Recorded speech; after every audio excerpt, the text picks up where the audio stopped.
la decisión que hubo de retirar en la administración, el ministro de Administración Pública, quien había hecho una comunicación en la que instaba a los empleados públicos a tener que entregar recibo del agua y de la luz, so pena.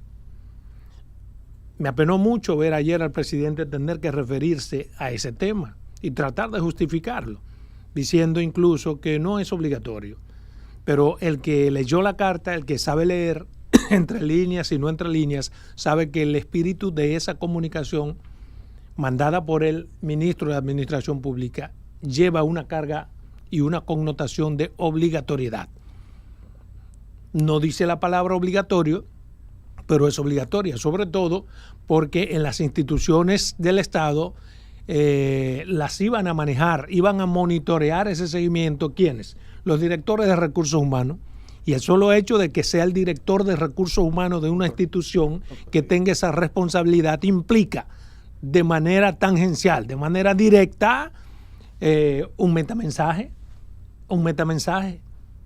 Y me acuerda, por ejemplo, a mi padre. Yo tengo una hermana que se llama Dachi, que era malcriada. Y cuando papá le mandaba a hacer algo, ella decía, ¿y es obligado? Papá le decía siempre, no, si tú vas a la buena no es obligado.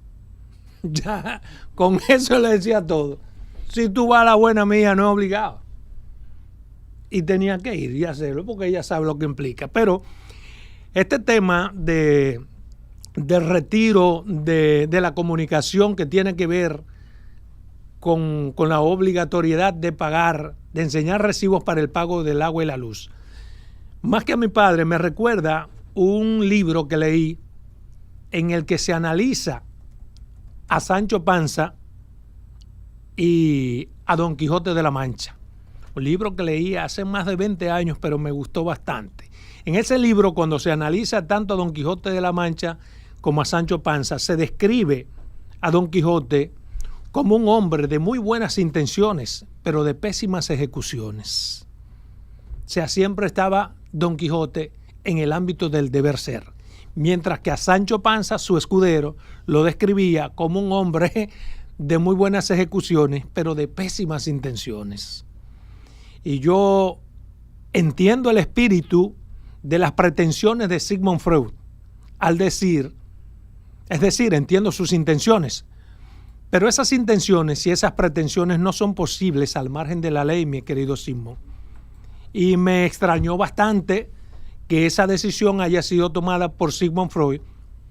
¿Por qué? Porque Sigmund Freud es administrativista, tiene máster en la administración pública y como tal debe saber los principios fundamentales de la administración pública que están en la ley 4801.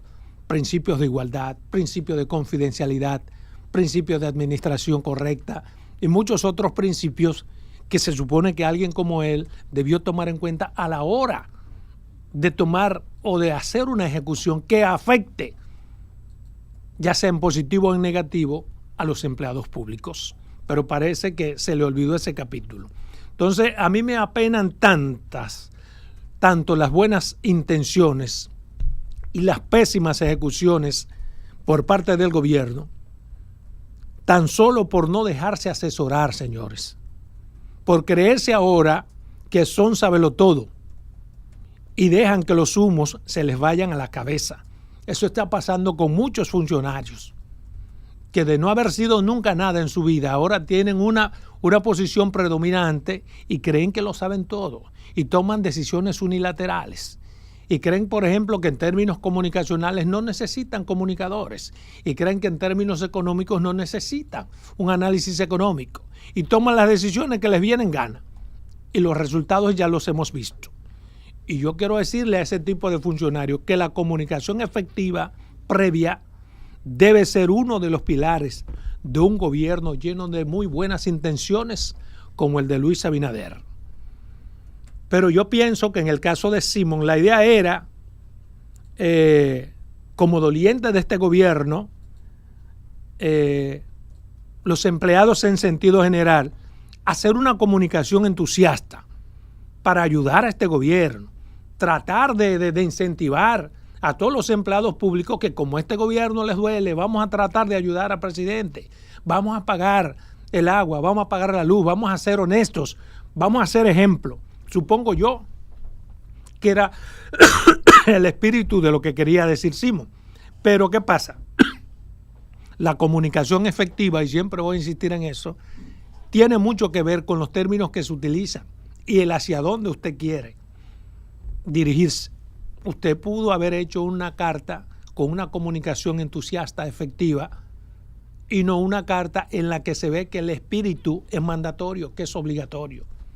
Usted pudo fácilmente haber cambiado los términos de esa carta o sedacearlo, preguntarle a su equipo comunicacional, mire, tengo las pretensiones de hacer esto.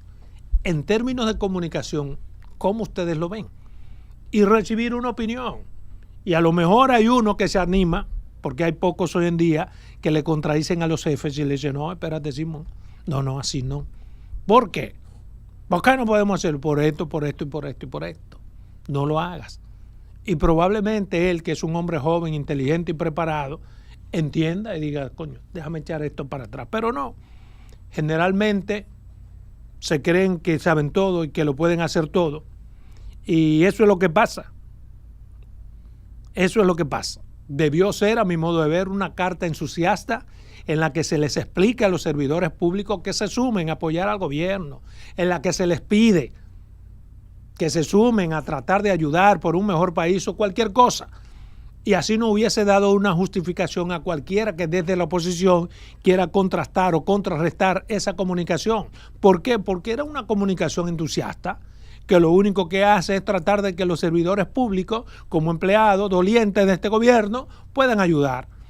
Pero repito, una carta mandatoria, inquisitoria, aunque no diga que es obligado, hacerla a través de los departamentos de recursos humanos. Hay que decirlo.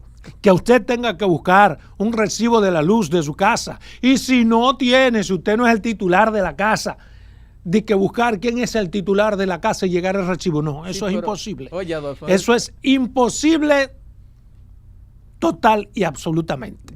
Así que yo quisiera dirigir esto que estoy diciendo hacia el gobierno, hacia los funcionarios. Tienen que ayudar a su presidente, tienen que ser un poco más sensatos, tienen que aterrizar, tienen que utilizar los recursos que tienen, los comunicacionales, los económicos, cualquier tipo de recurso humano que tengan, utilícenlo. No se crean que son los non plus ultra, no se crean que ustedes lo saben todo. Y piensen por un momento que 4 años pasan en un cerrar y abrir de ojos.